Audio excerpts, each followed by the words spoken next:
लगातार दूसरे वनडे मुकाबले में वेस्टइंडीज के बल्लेबाजों ने दिखाया अपना दम। त्रिनिदाद में अपना 100वां एक दिवसीय मुकाबला खेल रहे शेहोप की शतकीय पारी और पूरन की कप्तानी पारी की बदौलत कैरिबियाई टीम ने भारत के खिलाफ रख दिया है एक चुनौतीपूर्ण लक्ष्य, जिसके बाद अब दूसरी पारी में भारतीय बल्लेबाजों पर रहने वाला है पूरा दारोमदार। तो आइए इस वीडियो में आपको बताते हैं क्या रहा पहली पारी में मैच का हाल। दोस्तों, पहला मुकाबला जीतने के बाद शिखर धवन की अगुवाई में भारतीय टीम सीरीज जीतने के इरादे से दूसरे एक दिवसीय मुकाबले में उतरी, लेकिन एक बार फिर भारतीय कप्तान के हक में सिक्का नहीं गिरा और इस बार भारत को पहले गेंदबाजी करनी पड़ी। वेस्टइंडीज टीम के कप्तान निकोलस पूरन ने टॉस जीतकर पहले बल्लेबाजी करने का फैसला किया और पहले 10 ओवर में ही कैरिबियाई कप्तान का ये फैसला बिल्कुल सही साबित हुआ।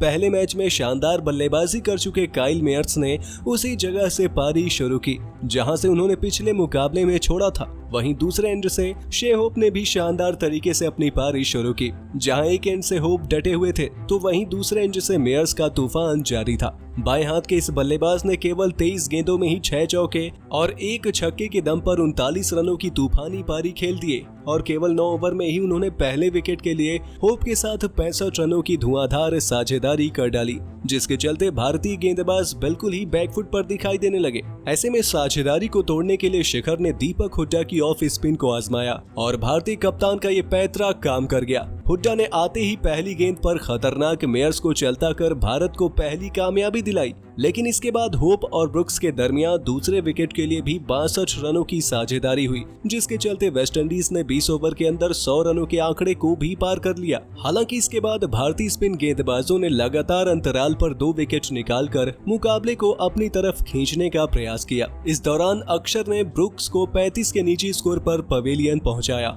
वहीं चहल ने नए बैटर ब्रेंडन किंग का खाता खोले बिना बाहर का रास्ता दिखाया। इस समय 22.5 ओवर में 130 रनों पर वेस्टइंडीज की टीम 3 विकेट गंवा चुकी थी और तब मुकाबला बराबरी का नजर आ रहा था। लेकिन इसके बाद बल्लेबाजी करने आए कप्तान निकोलस पूरन ने सेट बैटर शेहोप के साथ मिलकर 117 रनों की साझेदारी कर डाली और बीच के ओवर में बिल्कुल भारतीय टीम को विकेट के लिए तरसा दिया। इस दौरान दोनों ही बल्लेबाजों ने काफी समझदारी से बैटिंग की। एक तरफ से जहां होप स्ट्राइक रोटेशन पर ध्यान दे रहे थे तो वहीं दूसरे एंड से पूरन गेंदबाजों की कुटाई करने में लगे हुए थे। वेस्टइंडीज कप्तान ने अपनी पारी में चौके से ज्यादा छक्के जड़े। उन्होंने 77 गेंदों में 74 रनों की पारी खेली और इस दौरान 1 चौके और 6 गगनचुंबी छक्के लगाए, जिसके चलते वेस्टइंडीज मजबूत स्थिति में पहुंच गई। हालांकि खतरनाक पूरन को शार्दुल ठाकुर ने बोल्ड कर एक बड़ी पार्टनरशिप को तोड़ने में सफलता हासिल की, पर होप एक एंड पर डटे रहे और उन्होंने अपने 100वें मुकाबले में शतक जड़कर इस पल को और बड़ा बना दिया।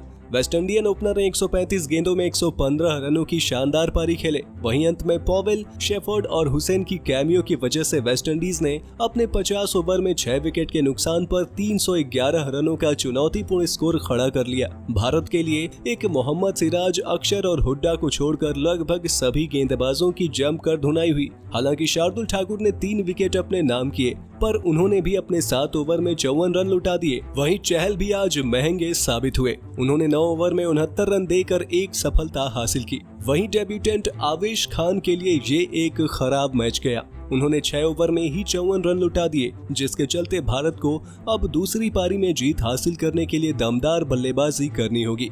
तो दोस्तों, आपको क्या लगता है, क्या भारत ये लक्ष्य हासिल करने में कामयाब होगा या नहीं? अपने जवाब हमें कमेंट बॉक्स में कमेंट करके जरूर बताइए और ऐसे ही शानदार खबरों के लिए क्रिकेट इन इंडिया को जरूर सब्सक्राइब कर लें।